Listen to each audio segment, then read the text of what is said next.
3 hidden signs he's addicted to your silence. Carl Jung, have you ever wondered why some men seem more drawn to you the moment you withdraw, the moment your voice falls quiet, and you vanish into your own private world of stillness? It is because silence in its rawest form is not absence, it is power. To a man unready to face the shadows of his own unconscious, your silence becomes a mirror he cannot escape, and the more he resists, the deeper he falls into its gravity. In the language of Carl Jung, silence is not merely the lack of sound. It is the return to the archetypal feminine mystery, the dark, fertile void from which creation itself emerges. It is the moon retreating from the sun, pulling oceans in its wake, commanding tides without uttering a word. For a man, silence is a reminder that his dominion is fragile, that beneath his control lies a well of uncertainty he cannot tame. When you stop explaining, when you no longer justify, when your energy no longer bends itself toward appeasing, you are no longer feeding his ego's craving. Instead, you awaken something far older and far deeper, the pull of the anima, the feminine figure inside his psyche, the very part of him that both terrifies and completes him. Some men, without realizing it, become addicted to this silence because it forces them into confrontation with themselves. In your silence, he no longer hears your words but the sound of his own projections echoing back at him. He begins to wonder what you are thinking, what you are feeling, whether you have withdrawn because of him or in spite of him. This is the first hidden sign. When your silence becomes more magnetic than your presence, when his mind plays endless scenarios to fill the void you created. In Jungian thought, this is the shadow knocking at his door. He is no longer battling you, he is battling the ghosts of his own neglected truths. Consider the psychology here. Modern trauma studies tell us that withdrawal creates a vacuum. Nature abhors a vacuum, and so does the male ego. In that void, his nervous system scrambles for equilibrium. He may reach out suddenly, uncharacteristically, not because he values your words, but because he craves the balm of your attention. Yet paradoxically, the more he chases, the more he feeds on uncertainty. Silence becomes his paradoxical drug. He fears it, yet he cannot resist it. You must understand this clearly. Silence is not passive. Silence is choice. Silence is the boundary between what you give and what you refuse to give away, and men who are addicted to your silence reveal themselves in the way they circle around it, like moths around a flame, drawn by its light yet terrified of being burned. There is a second hidden sign, more subtle yet far more revealing. He begins to interpret your silence as meaning more than it does. He builds entire stories from your lack of words, twisting your quietness into signs of punishment, indifference, or secret superiority.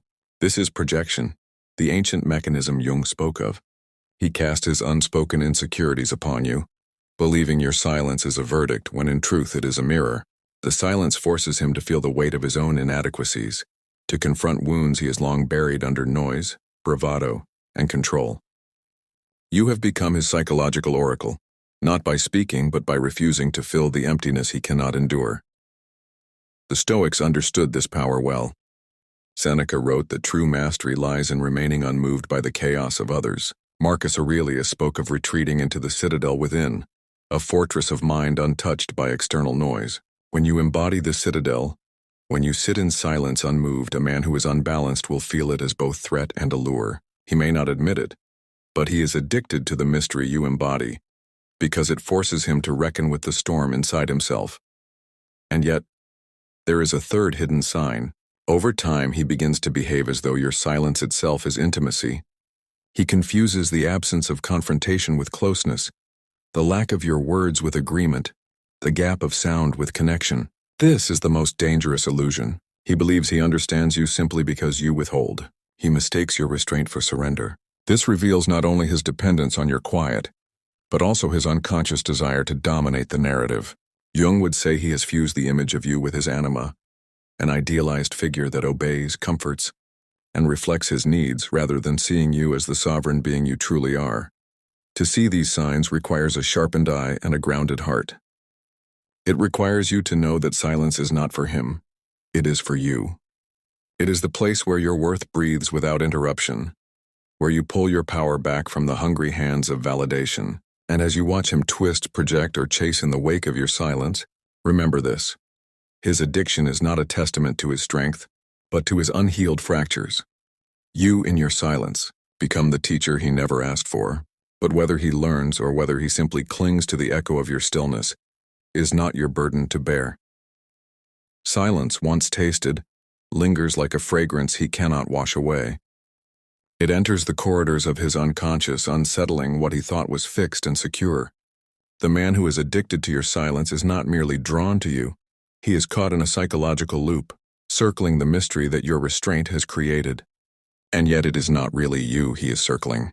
It is his own emptiness, reflected back to him through the archetypal mirror of the feminine.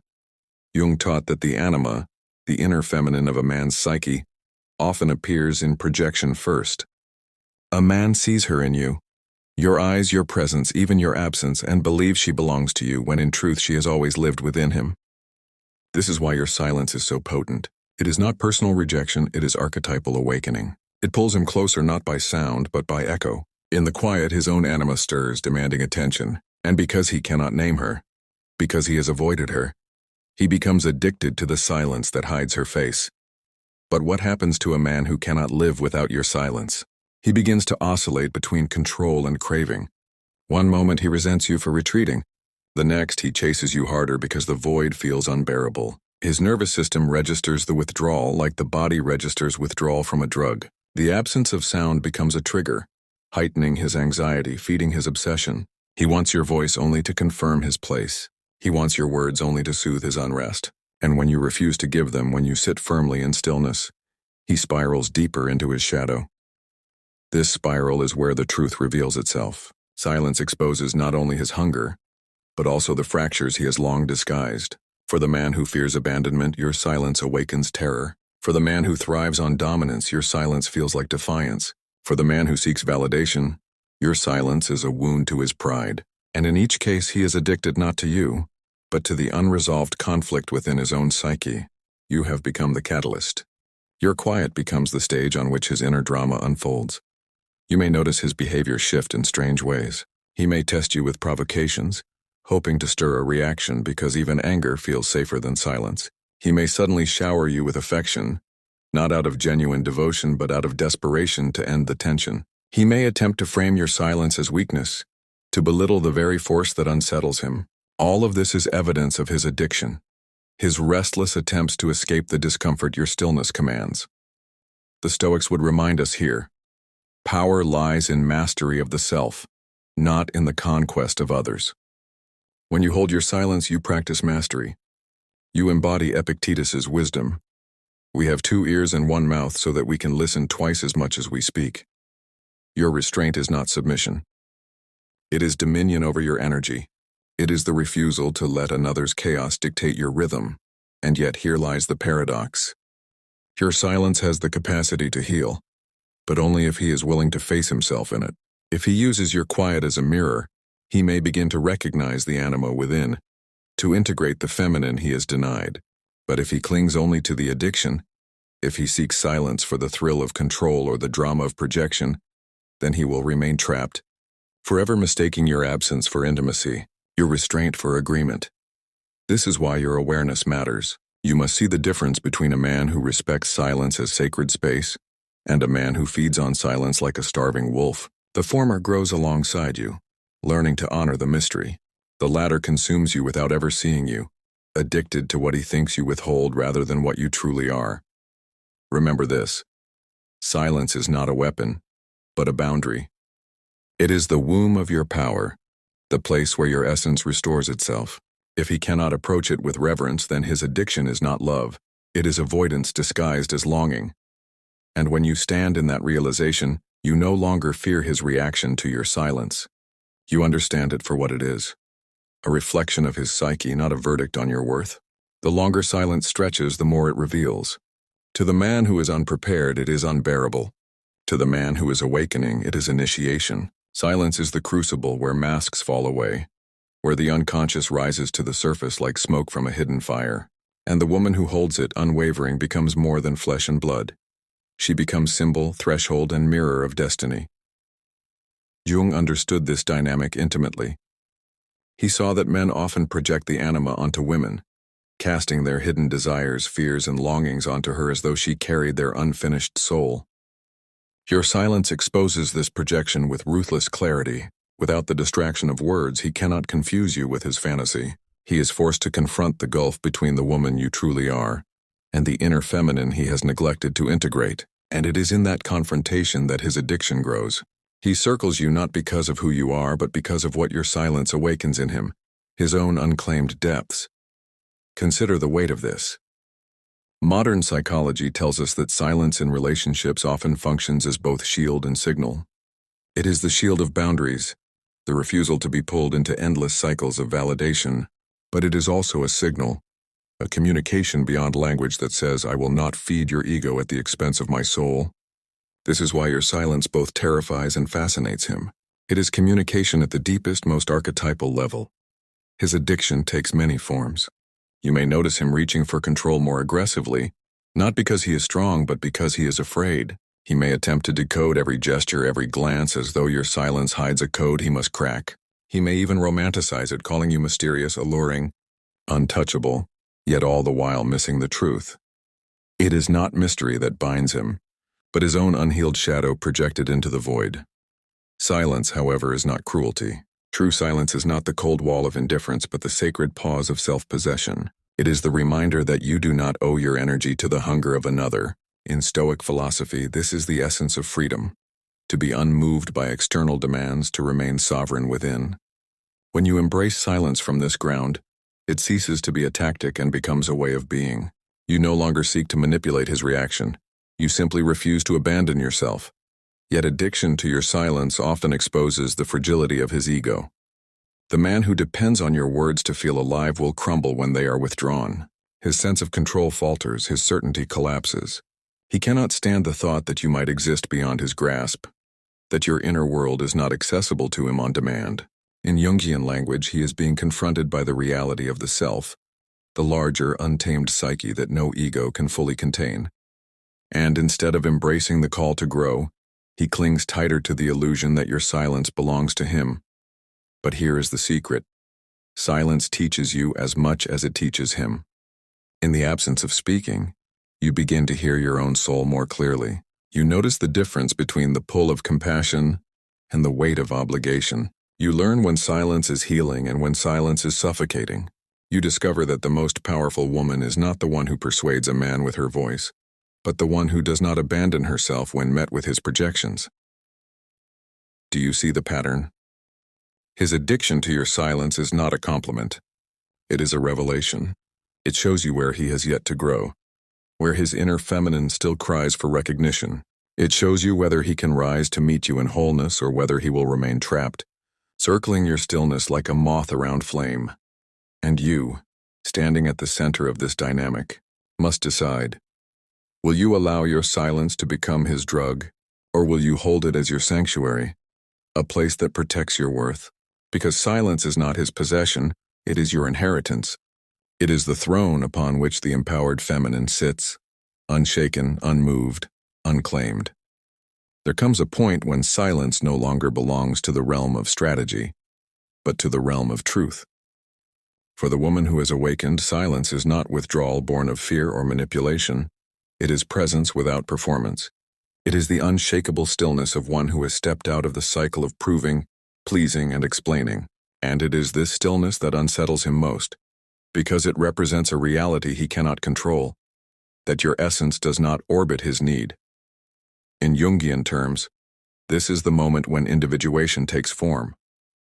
Individuation is not simply self-discovery.